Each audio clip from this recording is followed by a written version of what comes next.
Friends, आज हम बनाएंगे उपले की खाद। क्योंकि बारिश बंद हो चुकी है और ज़्यादातर गमलों की जो मिट्टी है वो चिकनी मिट्टी जैसा हल्का रूप ले चुकी है।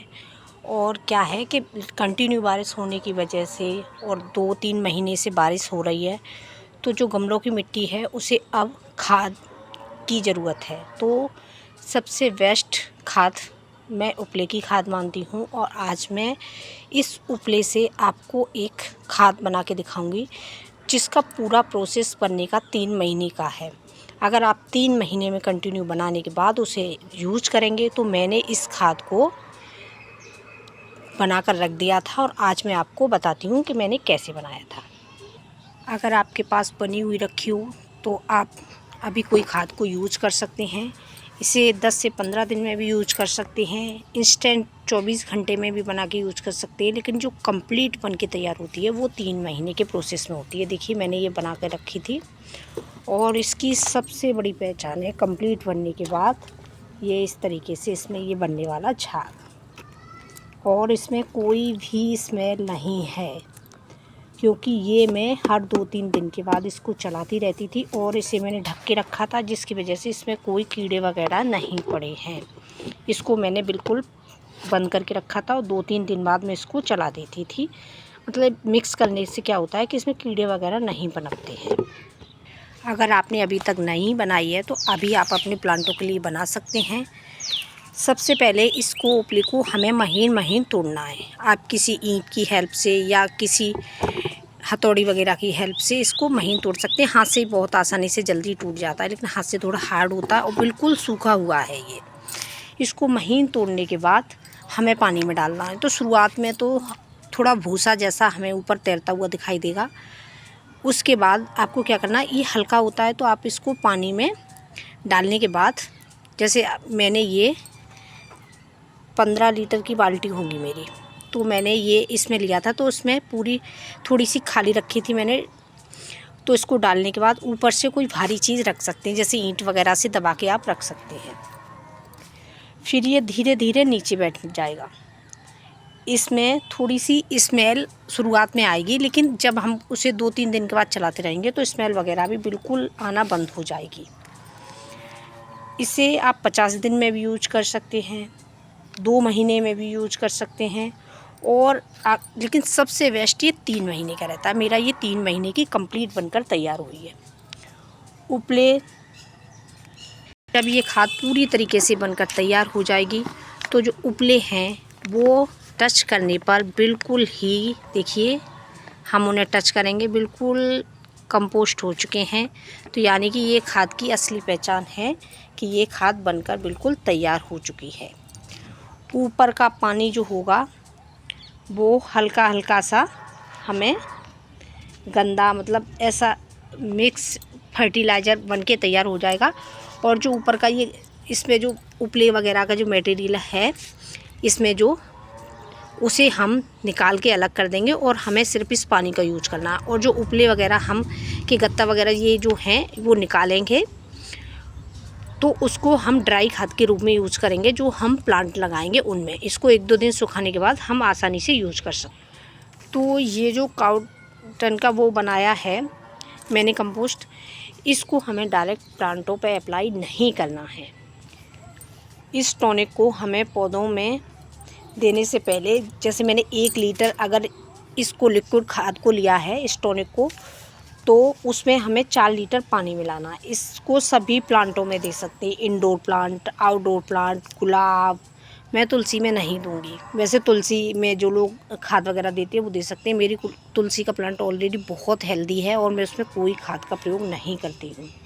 करी पत्ता, सब्जियों वाली जो बेलें हैं या सब्जियों वाले जो प्लांट हैं, हमारे घरों में जनरली जो पाए जाने वाले प्लांट हैं, जैसे गुड़हल, अपराजिता, तुलसी, करी पत्ता, समी का पेड़, बोगनविलिया, जेंट plant, areca palm, syngonium, aloe vera, कोई भी प्लांट, सभी प्लांटों में इसको हम अप्लाई कर सकते हैं।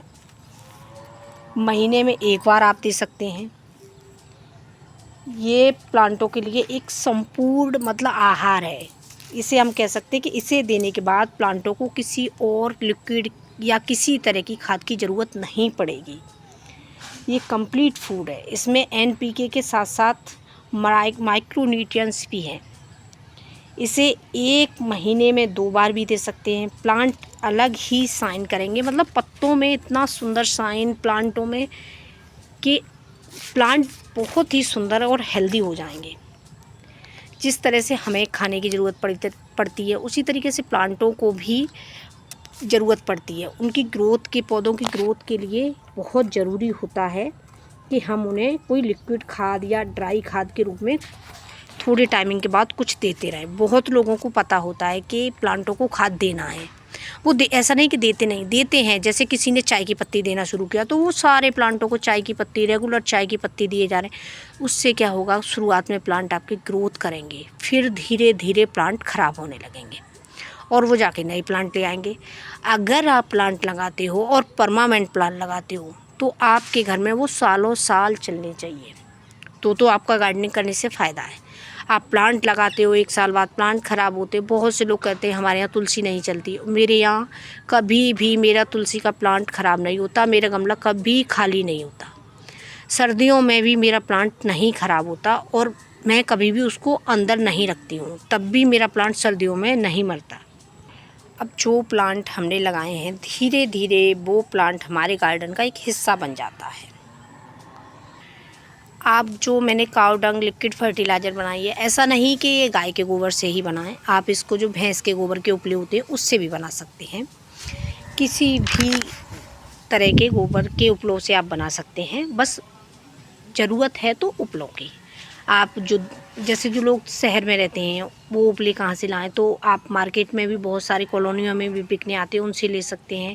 जहाँ से आप दूध लेने जाते हैं वहाँ से ले सकते हैं, या जो दूध देने आते हैं उनसे बोलो तो वो भी आप, या जो आपके आस घर में काम करने वाले लोग आते हैं आप उनसे भी मंगवा सकते हैं। और बहुत ही आसानी से रोड साइड बहुत सारी जगह आप गाँव से निकल के जाओगे तो दिखेंगे कि रोड की साइड बहुत सारे लोगों के उपले होते हैं, तो आप उनसे मांग कर ले सकते हैं। बहुत आसानी से लोग ये दे देते हैं। बहुत से लोगों को गाय के गोबर से थोड़ी घिन सी आती है, मतलब उन्हें लगता है कि स्मेल आएगी, उसे हम कैसे छूएंगे। ऐसा नहीं है।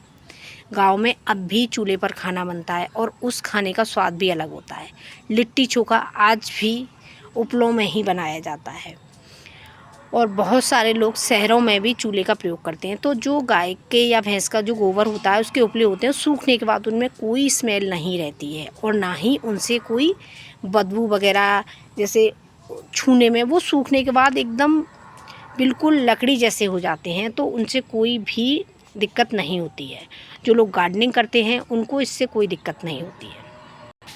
इसकी जो ड्राई खाद है उसे आप ग्लव्स का यूज कर सकते हैं, वरना किसी की हेल्प से इसे निकाल कर हमें सुखा देना है। फिर उसके बाद ये पानी हमें यूज करना है।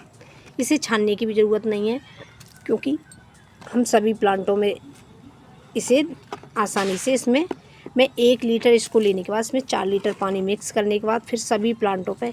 और हाँ, इसे डालते समय हमें एक चीज़ का ध्यान रखना है कि हमने अपने प्लांटों में 1 हफ्ते तक कोई खाद नहीं दी हो, और सभी प्लांटों की गुड़ाई करने के बाद ही इस खाद को हमें यूज करना है।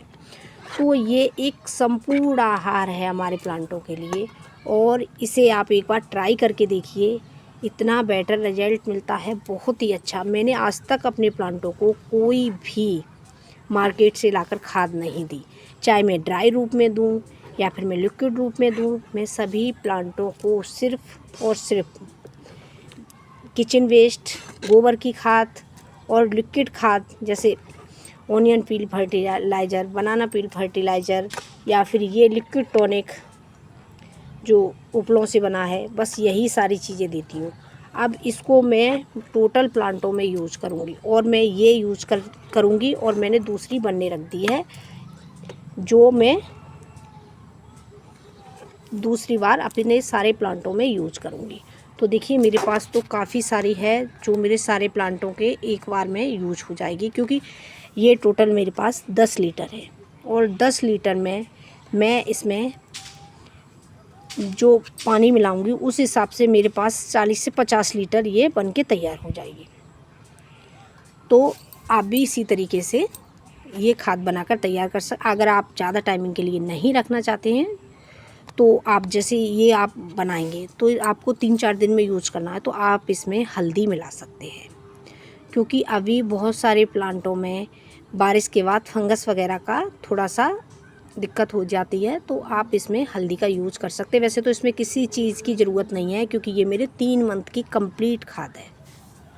वीडियो अच्छी लगे तो लाइक शेयर करना, कमेंट करना और चैनल को सब्सक्राइब करना मत भूलना। Thank you for watching. और मुझे कमेंट करके ज़रूर बताना कि आपको मेरी वीडियो कैसी लगती है। मिलते हैं एक नई वीडियो के साथ।